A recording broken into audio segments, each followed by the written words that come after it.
So hello guys, how are you? I hope all of you are doing well. I'm also fine today.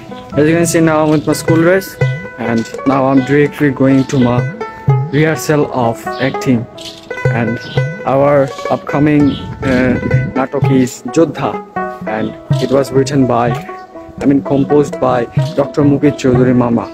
Okay, today I would like to make a video on our rehearsal.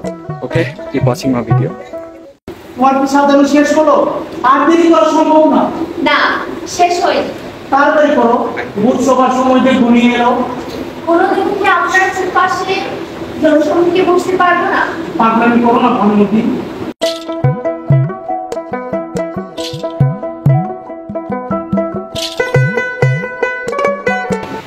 আমার আশা ছিল আপনার বেলায় আমার ভাগ্য প্রসন্ন হতো, কিন্তু থাক সে কথা। তবে আপনার প্রতি অনুরোধ, নিজের জন্য সবকিছু রক্ষিত রাখবে।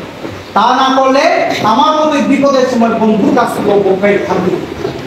মহারাজ, আমাকে কিছু বলবেন? আপনি ছাড়া কি আর কোনো ক্ষুদ্র মক্ষিকা এখানে উপস্থিত? রাজকীয় খাবারের ঠাট্টাগুলো মুক্ত করা হোক। কি কেবলই গরম জল? এমন রাজকীয় ভোজ দেখেননি কখন, তাই না? আপনার মতো কুসংস্কারের জন্য এই এই কুসংস্কারের পুরুষতা থেকে মুক্ত হওয়ার জন্যই নির্দেশ দিচ্ছি। আপনার মুখে গরম জল ছিটিয়ে দেওয়া হোক।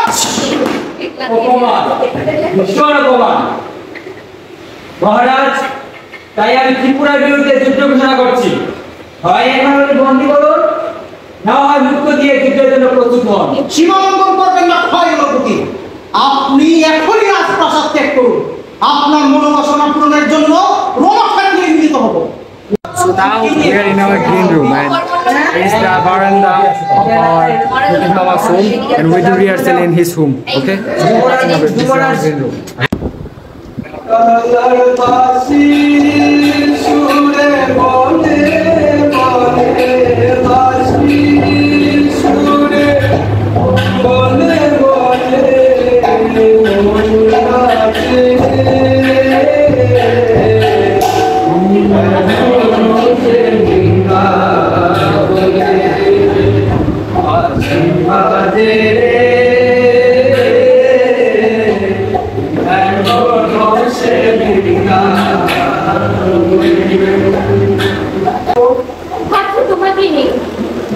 দায়িত্বের জন্য আর কতটা সত্যি বসে যুদ্ধে যাচ্ছে, কোনো উত্তর খুঁজে পাচ্ছি না। কষ্ট হচ্ছে, ভয়ানক যন্ত্রণায় খুব ভারী হয়ে আসছে। আমি ত্রিপুরার যুবরাজ, রাজ্য রক্ষার্থে ঈশ্বরই আমাকে সৃষ্টি করেছে। পিতা মাতাও একই উদ্দেশ্যে সততে আমাকে লালন পালন করেছে। তাই এখন সময় এসেছে ঋণ পরিশোধ করা। কোনো দোহাই দিয়ে কর্ম থেকে আমার পক্ষে কেউ থাকা সম্ভব নয়। যুদ্ধে না যাওয়া আমার অধিকার নেই। জানি না প্রাণরাজ, শুধু জানি পরাধীন দোকানে রক্ত হত্যা। যুদ্ধ তো রক্ত আর হত্যা ছাড়া কিছুই নয়, আর বিবেকে বললে মৃত্যু অনিবার্য। এমন কথা বলো না প্রাণরাজ, তোমার অবর্তমানে দীর্ঘাকে চাই না। তাই অনুরোধ, যুদ্ধে যেও না। খুব কষ্ট হচ্ছে, তবুও বলছি, এরকম করে ভাবিনি কখনো। যদি কোনো অন্যায় করে থাকি, আমার কেন বলছো? বরং আমার প্রতি তোমার ভালোবাসা প্রকাশে আমি ভীষণ পরিচিত। আর তোমার ভালোবাসার কারণে তোমার কারণে কখনো সত্য বাহিনী আমি বলতে হতে পারে না।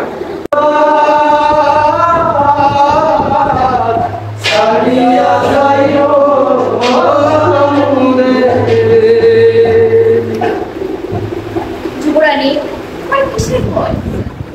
আমি তো যুবরানীর জন্য কিছুই করতে পারিনি। এখন তার মঙ্গলবার তো শোনার জন্য মন অস্থির হয়ে আসছে। কোনো মতে নিজেকে সুস্থ রাখতে পারছি না। জয় জয় ত্রিপুরার বিশিষ্ট জ্যোতিভূষণের সর্বজয়, মহাভারী ভরত থেকে ক্ষুদ্র, উজ্জ্বলর ভারতের মতো না হলেও রাজের ঈশ্বর, ভারতের মতো না হলেও রাজেশ্বর হবে তার বংশধর। জয় জয় ত্রিপুরার বীর শ্রেষ্ঠ শশীভূষণের সর্বজয়। আপনার জয়ের প্লাবন চারিদিকে বাদ ভাঙা প্লাবনের মতো ছড়িয়ে পড়েছে। অধিকন্ত রাজনীতিতে সেই যে আপনাকে যেন সংশোধন করে ক্ষয় করতে হতো। মহারাজের আবহাওয়ার কথা যদি কথাটা বলি তাহলে আমার অস্তিত্ব বিলীন হয়ে যাবে। বিলীনের তিনি আমার প্রভু, আমরা একমাত্র অসাধারণ যুগের অবস্থা ছিল বায়ুনগরীর উচ্চগতিকে সুধাময় এখন থেকে আপনার শিখেছি। এই মুহূর্ত থেকে মহারাজ আপনাকে গুরুত্বপূর্ণ বায়ুনগরীতে আসেন আমরা এখানে আপনাদের জন্য অপেক্ষা করি। সেদিন আপনাদের এখানে বলা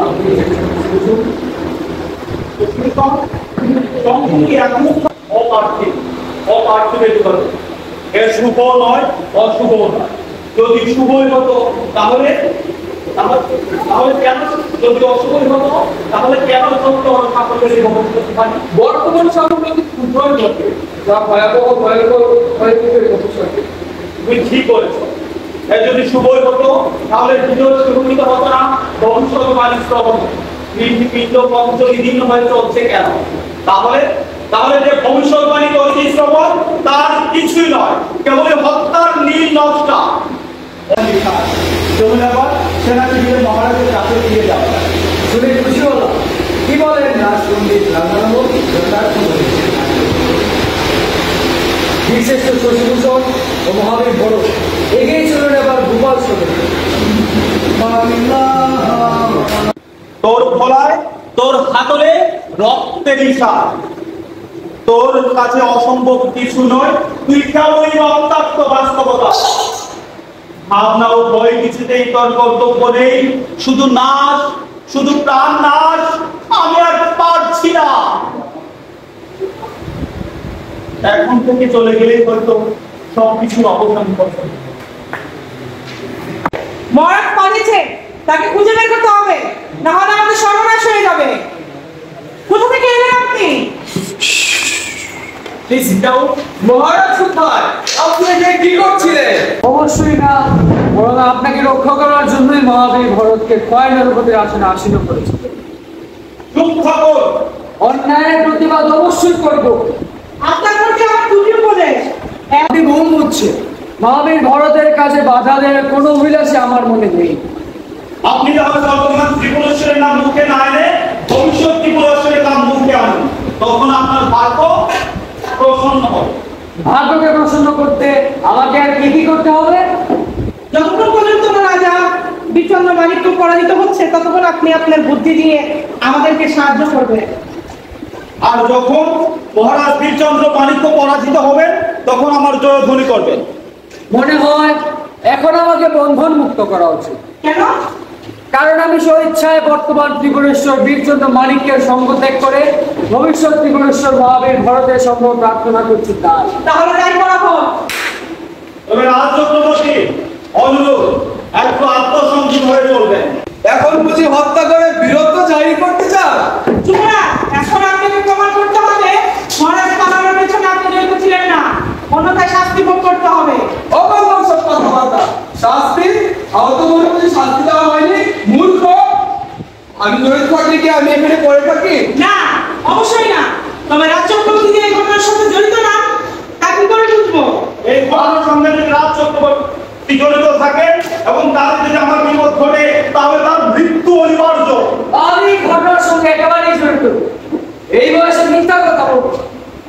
তবে অনুরোধ, তবে আমি একটি কথা দৃঢ়তার সঙ্গে বলতে পারি যে যুবরাজ কোনো অপরাধ সাধন করেনি। আপনি উন্মাদ হলেন রাজ চক্রবর্তী। আমাকে বুঝাতে যাচ্ছেন যে যুবরাজ আমার জন্য মঙ্গল বয়ে আনবেন। আপনি আমাকে যাতা বোঝানোর চেষ্টা করবেন না। রাজ চক্রবর্তী যুবরাজ সম্বন্ধে কি কিছু বলার আছে আপনার? হ্যাঁ, একজন বৈদ্য ডেকে যুবরাজের চিকিৎসা করা আপনাদের দায়িত্ব ও কর্তব্য। না, ওর জন্য একটা কোনো প্রয়োজন নেই। So that's all about today's video, guys. Don't forget to like and follow my page for these types of interesting videos. Keep eyes on my page, okay? And you must come on Shilbogala in 15th April to see our natok, okay? Named Jodha.